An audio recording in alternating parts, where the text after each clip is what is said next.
Hey there, I'm Scott Parietti, and I'm so happy you found me here at Tools for Being. This is the tool for identifying and reprogramming negative belief patterns. A negative belief pattern is created when you consistently take negative experiences you've had or witnessed other people having, and you turn them into a generalized point of view about your life, situations, or the world at large. I failed, therefore I'm a failure. I'm broke, therefore money is hard to come by. My boyfriend dumped me, so I'm unlovable. There was another school shooting on the news, therefore the world is an evil place, and the list goes on and on.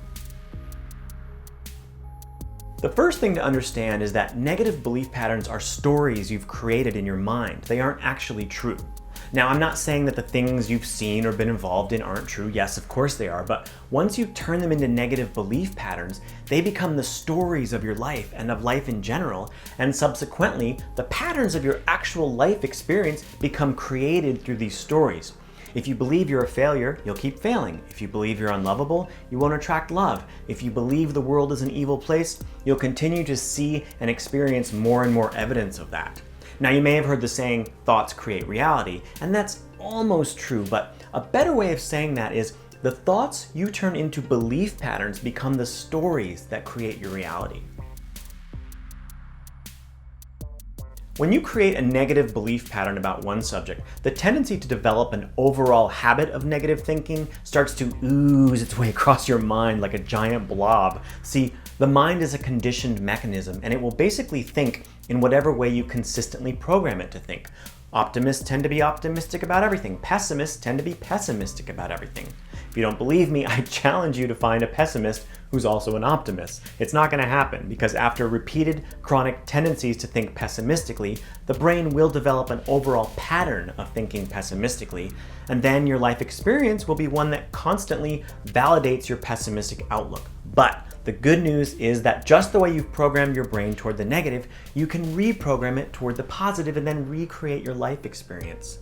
Now, I admit this may be a bit challenging since the brain seems to go to the negative very quickly and effortlessly, whereas thinking positively can often seem like trying to kayak up a waterfall. But like any other skill you want to develop, with enough practice, it will happen.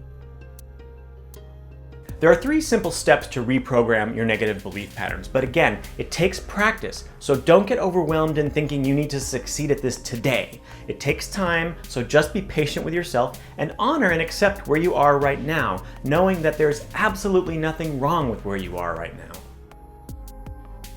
So in step 1, you want to recognize the negative belief patterns you've created and understand they aren't true. Now, this might be a tough one because the ego is not going to let you give up your blaming and complaining without a fight. Someone broke your heart, right? You're underpaid at work, aren't you? That friend of your coworker's cousin who you never even met got robbed, didn't she? Yes, things like this do happen, but that doesn't mean you have to turn them into negative belief patterns. Now, you're going to have to be brave here and really take some self-inventory. Maybe take a day or a week or a month or even a year. Just take as much time as you need and just notice when negative belief patterns enter your mind or come out of your mouth. Don't do anything but notice them and then ask yourself, is what I am thinking or saying actually true or not? And this may be a little tricky at first because a deeply ingrained negative belief pattern or story will feel very, very true to you. But just keep asking yourself that question and see if you can start to recognize where you've taken an incident and turned it into a story. Now, we're just looking for awareness here, so don't put any judgment on this process or on yourself. It's not about right or wrong here. Once you really feel like you've nailed step 1 and you're able to recognize your false belief patterns, you're ready for step 2, which is to just start having the understanding that you are making choices about your thoughts, and that is what creates your belief patterns. So anytime a thought comes into your head, you have a choice about what you're going to do with it. Start understanding that all thoughts are totally fine. Recognize that negative thoughts in themselves are not the problem. It's when you start arguing with them or resisting them, judging them, feeling guilty for having them, blaming someone else for them, turning them into false stories, etc. That's when the problems start to arise. So now again, take as much time as you need for step 2, and during that time, do nothing but notice and allow 100% of your thoughts, especially the negative ones, and see how neutral you can be about them once they pop into your head. The purpose of step 2 is for you to develop an awareness of your own personal habits of thinking, how you've programmed your mind to operate, and to understand that you are making choices about your own thoughts. Did you know you can have a thought and choose not to believe it? I was in the store the other day and a song came on over the sound system, and my first thought was, ugh, I don't like this artist. But the strange thing is that I actually do like that artist. So even though that was the first thought to pop into my head, my very next thought was the choice not to believe the first thought. Now, where did that first thought come from? I have no idea, and it doesn't really matter. It could have just been my mind replaying something it heard someone else say. The mind can sometimes be like a wild parrot with Tourette's syndrome screaming obnoxious crap in your ear. So in step 2, you're basically learning that you don't have to believe your thoughts if you don't want to. You're developing the understanding of 2 very different aspects of the mind, the involuntary and the voluntary. And don't worry, you're not going to become schizophrenic, because I haven't yet. No, I'm just kidding. So to recap step 2, become aware of the choices you're making about your thoughts, especially the negative or troublesome ones. Once you have that awareness of your thought choices, start deliberately making new thought choices, thereby creating new stories about life and subsequently recreating your actual life experience.